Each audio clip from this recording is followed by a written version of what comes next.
You walk into the room. The speaker begins. It sounds something like this. You begin taking notes. You look back up.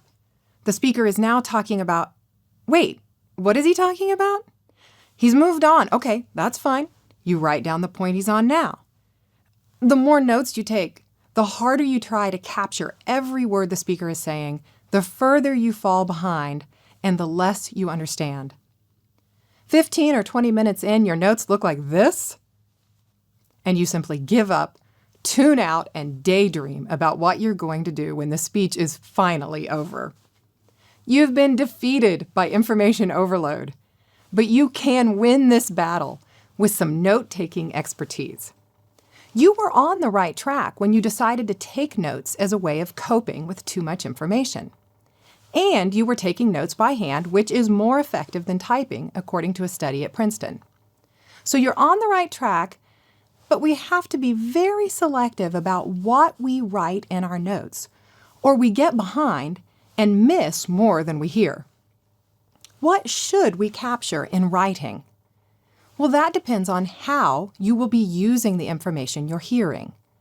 Are you in learning mode? If so, you want to listen for the big picture. You want general principles rather than specific facts.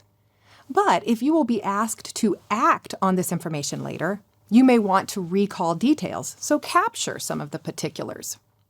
Let's say you are at a new employee orientation. Specific dates are probably not important when you are listening to the history of the company. Instead, you want to grasp the big picture, major developments in the business over time, and key leaders or values of the organization. However, if at this same orientation, an HR rep gives you the deadline dates for you to submit your healthcare forms, well, you better write that down, maybe even in a section of your notes titled "To Do." Consider how you will be using the information you are listening to, and that will help you know what to write down. Now, as far as how you write it down, find a note-taking method that works for you and stick with it. Just experiment until you find one that works for you. And remember, never use a sentence when you can use a phrase or a phrase when you can use a word.